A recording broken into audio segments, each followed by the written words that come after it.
to NatRevMD, a podcast where we share tips on optimizing medical billing and improving practice efficiency so you can have the business of your dreams.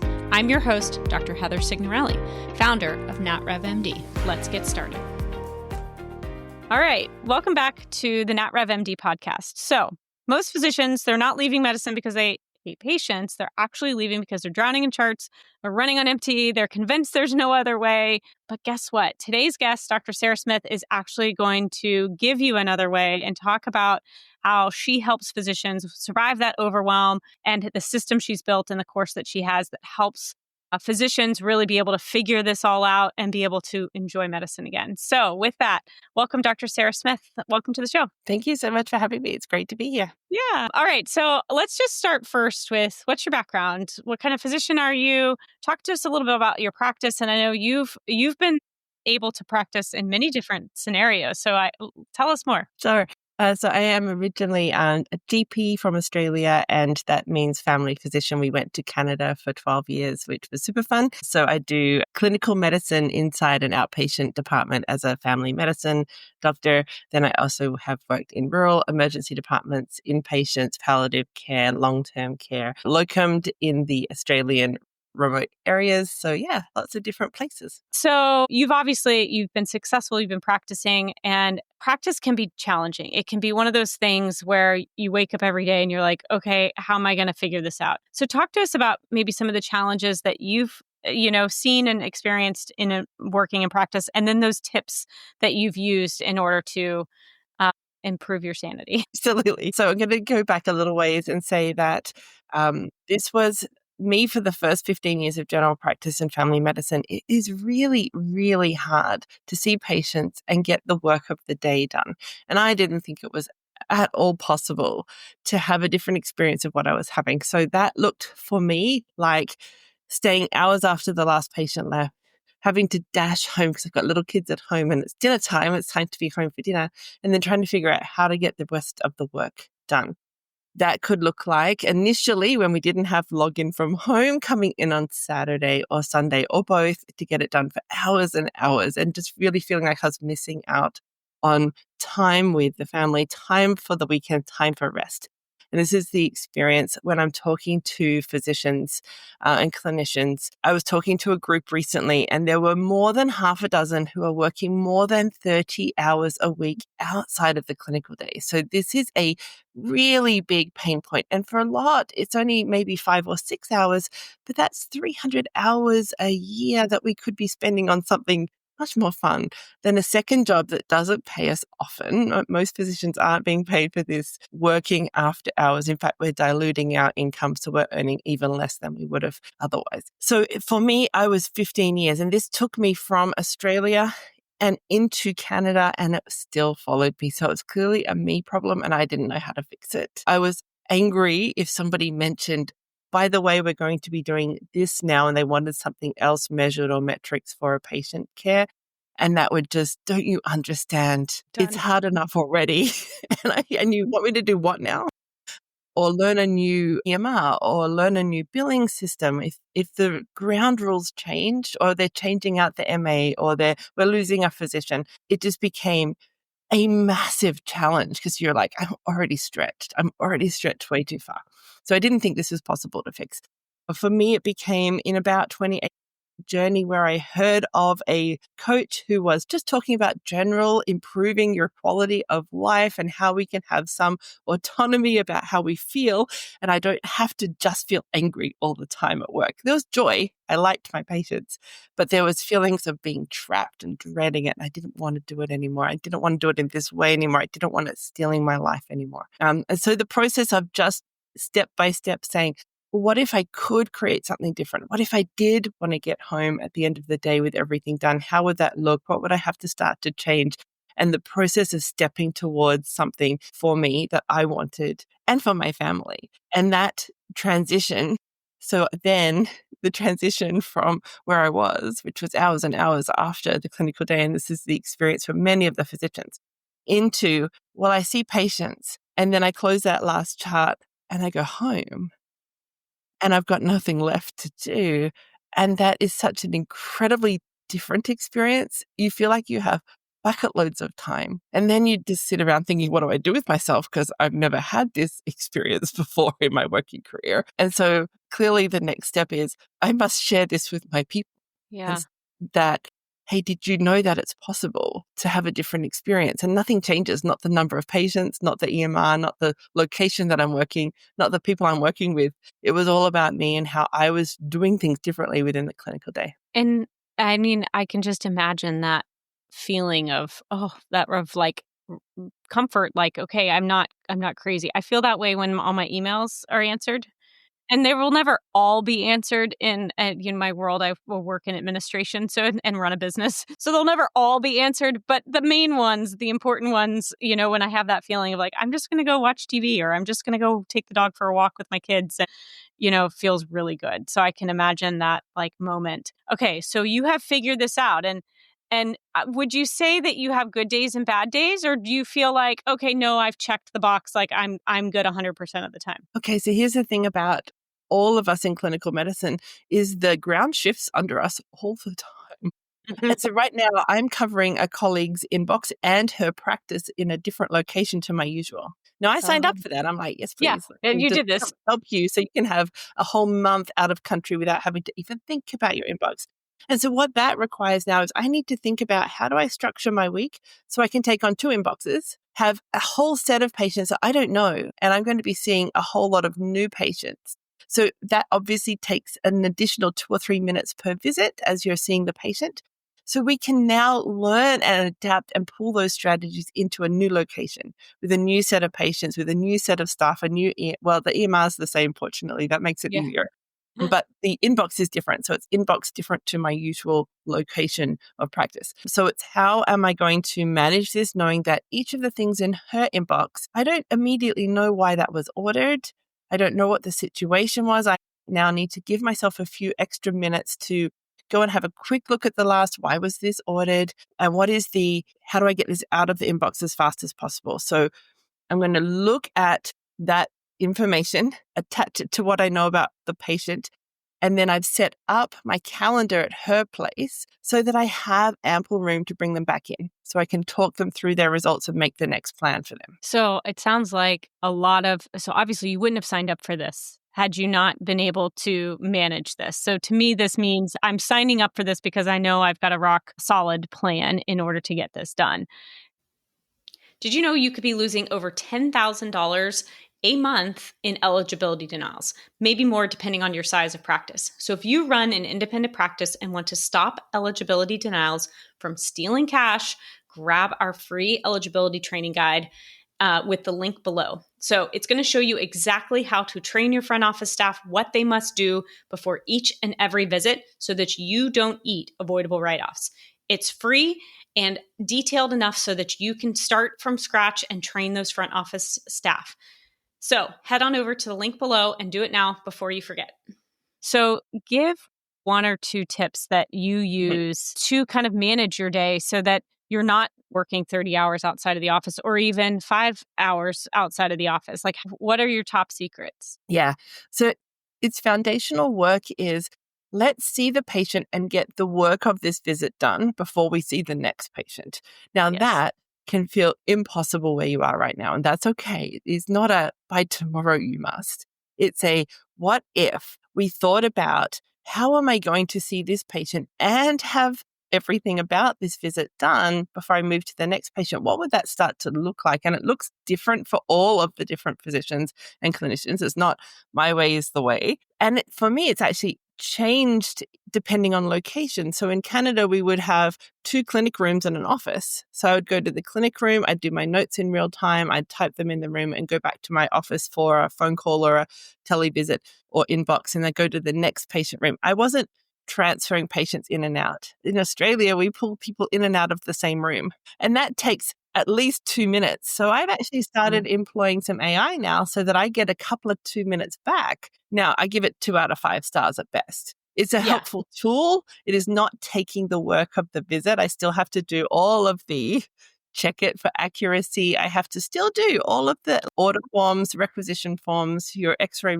all of the referrals, all done in real time. And as the patient leaves the room, the notes are done. And I'm pulling in the next patient. And you're going to the next one. So it's that adaptation of what do I need? What do I need? Well, I need to find a couple of minutes because I'm now patient out, next patient in myself. So I need to now find time for that to happen within the confines of the visit appointment. It looks And like, yeah, sorry. no, go ahead. No, go ahead. Step 2 is, what are we doing within the consultation? What do I leave the room for? One of the things I noticed last week, for instance, so this is a constant, what do I need? What do I need? The blood pressure cuff they'd given me, the blood pressure machine in my room, I do my own vitals too. It shows you the blood pressure for about 60 seconds and then turns off. Well, that's No. no good because I'm not watching it. I'm still talking to the patient. No. Okay, Okay. so So that's not. I went into the treatment room and I got the other machine that has a constant display. And so now I can do the blood pressure, keep going. When I'm ready to put that in the file, there it is, ready to go. I don't have to hit a button to get the last result to come up on the screen. So to me, this sounds a lot like, regardless of what type of practice or practice atmosphere you're in, it is very much an adaptation of, okay, what do I need? How do I best be efficient? How can I shave off 30 seconds here? Or is this the best use of my time in this 60-second window? And so, and I know you have a program where folks can sit with you and go through this, because I think it's easy when, yeah, well, I think it's hard, I should say. I think it's hard when you're living in the inefficiency Yes. to see how it can become more efficient. I know my day with my email habits. I've gotten into really bad email habits, right? Where I'm like constantly checking. I know that that's not what I should be doing. I know I should schedule my email time, not get distracted, focus on one. Like I know these things, but I almost need a human to sit with me and go, Heather, your email times are 10, 12, and 4. Like this is it. And not the constant messages and the constant like pinging of the brain, because I think it exhausts you at the end of the day. So it sounds like in your world, you're in this constant frame of this is the amount of time, how can I make myself more efficient? But tell me about kind of how you adapt that to the folks that you bring into your program and you teach. Yeah. So the great thing about having that clinical day advisor, and all of the ones within our program are all physicians and they're all working. So you know that you're having somebody who's automatically knows the kind of stresses you're under and the volume of things coming in and the responsibility attached to each of the things. So the physicians come in and say, well, I'm a whatever, and this is my issue that I'm having. So I'm a nephrologist and I have to do high volume and I have big numbers to deal with. And I don't have the numbers necessarily when I'm seeing the patient because they just drew the lab. So now what, right? Mm-hmm. Or I've got to finish this up and then I've got to drive an hour to the hospital and then I've got to see those patients. And so it's the adaptation for them in real time. We're starting to hear what's going on for you. What do you think is the next easy step for you to take towards, I see patients and the notes are done. I see my clinical day. This is when I can fit my inbox in within the time given to me within the clinical day. It's figuring out what's going to work best for you. How do we prioritize? If you've only got 20 minutes to do your inbox, what do you need to hit first and why? Mm-hmm. A good answer to that. So for instance, the clinical staff go home at 4. I hear this all the time. They're out the door at 4:03. If I haven't answered those messages, now I'm calling patients to reschedule them or to answer a silly question that could have been easily done by somebody else on my team earlier. But if I'm getting to the questions at 5, the staff have all gone home. Now I'm doing non-physician work. So start noticing those things. What's in your inbox that's not for you? Because you don't have time to just flick off. I had to tell one of my staff, lovely staff member who I've only just got to meet, right? Because I'm new to the area. She sent me a message. I answered her back. This is done because I needed to close the loop for her. She answered back, thank you. Well, I had 3 new messages. What are those? They're all thank yous. I'm like, please stop thanking me. I don't need a thank you. I do not need a thank you. That's brilliant, though. Right? Oh my gosh. I don't want clicks. I don't want more clicks. I'm like, 3 more messages. What the heck? Well, or even that communication of, okay, telling people I don't need thank you, but telling people ahead of time, I'm not going to thank you, but it's not because I don't actually appreciate your work. It's because it's another darn message for me. That's right. That is like, that right there, I need to implement that in our company. You do need to implement that. I adore all of the folks that we work with, but there's a lot of thank yous. And I do have that compulsive, I've got one email box or like one unread message. I need to go see that unread message. So I'm already like internalizing things I need to do. I Yeah. think one of the big things, and I think your program really does a great job with this, is these things change, right? Like what I'm stressed about today is not what I'm stressed about tomorrow. Or, hey, I fixed this problem, but then, like you said, something changed and now I've got to adapt that solution to whatever I'm going in. So do folks in your program come and bring those kind of adaptations? It's not like a one and done. No, they get lifetime membership. So it's a one-time buy lifetime access. So they're in for the life of the program. That means you can come in and get that immediate fix of, everything's wrong. And they start getting some improvement. So I had one physician come in and she just listened to module 1, which is see the patient, close the chart. She listened to that daily for 30 days and she nailed it. So she was at the end of that, instead of having 100% open at the end of the day, she was 100% closed by end of day. She was seeing patients, closing charts. She just stayed there, right there for the first 30 days. Because you got to nail that one at a time. She wants to nail that one. And then she said, okay, now this is what I need help with, right? You know, my staff's knocking on my door. Okay, well, let's go fix that. What are they asking? And how do we start to talk to them ahead of time? Like Joe is, 10 minutes late. Will we still see him? Well, you do not want that question in the middle of that high level work of seeing a patient. So who do you need to tell ahead of time? Hey, I need to be out by 4. If somebody comes late, permission to reschedule. Or our policy is we see them no matter how late they are. So don't come ask me. Just put them in. I'll have to deal with it. So just don't disturb me so that the rest of the day is offline. But that's really like the rules of engagement. And I think when we have non-standard practices, or you have non-standard practices between physicians, and that may be fine, but then everybody kind of has to have their rules of engagement with their MA or the front office or whatever. So that then you communicate, okay, here are my rules of engagement, right? On Tuesdays and Thursdays, I do kid pickup. I have to be out by 4. Like but maybe on Wednesday or whatever, I have a more flexible day. I mean, I think having an understanding of your rules of engagement and then how you communicate those, I can imagine that being, again, I'm already thinking of all the things I should do and I don't even see patients. So I'm like, oh, those are good strategies. So I can imagine this being good for any physician. I mean, any kind of practice, whether you're just truly clinical. I mean, obviously that's what you're geared towards, but I feel like these tips could blend itself to lots of folks. Yeah, that's right. It does. Because we all do this to ourselves and we're just increasing the mental energy of the day and just using up that executive function so much faster than we could be. And no wonder we're exhausted by the end of the day, right? Or anytime we task switch, we're just adding more decisions to the day. So having that decisions ahead of time made for us of when I do hit that inbox, this is what I need to hit first. Or I notice that these interruptions are happening. How do I batch those so that I only have to do that rapid fire quick questions, or I can anticipate those sort of things ahead of time. Or I've already told that person that once and now I'm telling the other person because they didn't talk to each other. It's like, okay, this isn't going to work for us. Let's figure this out. Yeah. So folks can come in and get that initial assistance and then things change. Maybe they're going to be new parents. That is a huge one. People used to be really fine, working really hard, and now no, I got to be at kid pickup on time.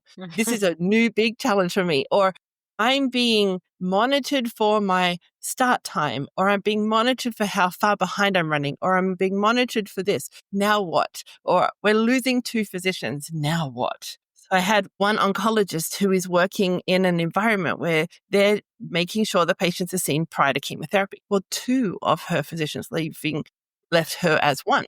Now what? Now she really wants to see triple the volume. But at the cost of her sanity, that's not sustainable. So we really did some working around how are we going to use the team we have. So it's a very small team. We had a receptionist and one other nurse. How are we going to make that happen? How are we going to identify who's in that very full waiting room, waiting on a chemotherapy checkup so that we can go straight to chemo, so that we don't hold up the line? We had to do things in a completely new way. And it was just that problem solving. How are we going to do that? And we're just having that strategizing session so that she could take that back to the team. Then they work on the nuancing and get it working for them. And it wasn't what we would sign up for. but No. it's something that she did actually choose to do for the purposes of looking after this population of patients. Well, and I think there are short-term and long-term fixes, right? Or short-term and long-term problems is probably how I would put it, right? So there are short-term problems and the solution may be one way short-term. And there are long-term problems and that solution may look very different. And I think having kind of the tools to talk through it with somebody, to have access to a group of individuals who can help manage all that, I can imagine how helpful that would be. I mean, I know for myself, we both know NatRevMD and Dr. Una, and just having a peer network around to manage these things is so helpful. I mean, I actually don't think I would do business without it. Okay. So I can imagine also, so I run a billing company, as you know, and one of the things that we have some of our practices struggle with is chart sign out, and it does impact revenue. And just to give the listeners a glimpse, if the charts aren't signed out in time, maybe they're pushed where they're signed out really close to timely filing, but then there's an eligibility issue, which here in the States means that then oftentimes the physician's not getting paid at all because we didn't have the right insurance information. It's maybe been a few months. And so obviously this is the most extreme situation, but it happens with more practices than I'd like to admit. And so I can imagine implementing these things is not just a sanity improvement, but also revenue compliance, job, security, all the things. I mean, have you seen that with your practices that you help? Yeah. So one of the members that I helped was having that loss of billing. So the time ticked over, and so they weren't having the income that they would have otherwise been able to have. In addition, so there wasn't that reliable income coming in. We were losing days, so that was the problem. And then the information is so much harder to remember even after that day has gone. So that note is taking you double, triple the time that it might have done in real time. So that ability to record contemporaneously what's going on. And then there's all the reasons why that might not happen. So we have a whole lot of things that you'll notice if you're starting to do this. Oh, okay, let's get this charting done, Sarah said it's possible. So let's give it a try. Then you're like, oh no, there's a patient waiting. Oh no, they've just put 3 more people in. No, so there's a whole lot of things that come up that can start to get in the way of that. And it's how will I solve for this problem? How will I solve for this problem? How will I do this in a way that doesn't take me 3 hours? So remember, we've been taught in a way that it would be delightful to spend a half a day with a patient and do all the things that they want done and have the time to do it all for them and then move on to the next patient. But that's not the reality for what we are experiencing within the appointment schedules that we're given most of the time, or the demand on us if we're in the hospital system. So it's saying, what is a priority for today? Where is the time going? How can I do this in a way that actually gets me done? What is it that needs to be in this note? So what needs to be in there for insurance purposes, for billing purposes, for informational continuity? And then there's you and your desire to have a manuscript that's beautiful, potentially. And it's noticing those things and saying, okay, I know what ideal is. Now, what is the best I can do with the time given? And then starting to work towards that. And there is some reconciliation angst about that. You don't want to do it that way because you know that that's not your best. And that's really hard, really, really hard. But it's the purpose of a note that's created now and signed off. Now all of my colleagues can look after this patient because they know what happened that day. I'm getting acknowledged for the work and get paid for the job. And I don't lose my mind. So at least my job or my mind. Yeah, or my job or my mind.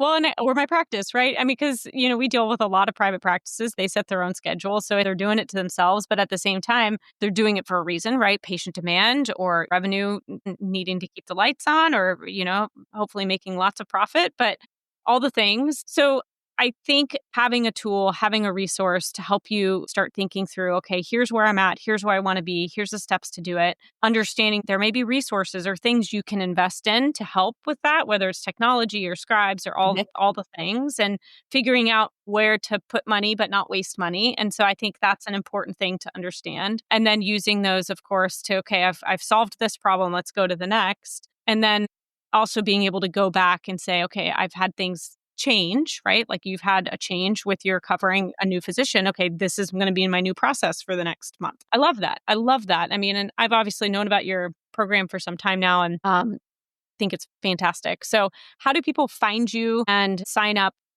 Yeah, so they go to chattingcoach.ca and it's all laid out there. We have chatting champions for physicians and we have smarter chatting for our clinicians and healthcare providers. Amazing. Okay, great. I'll put that in the show notes for everybody. And I just want to thank you for joining us today and really just having such a practical program.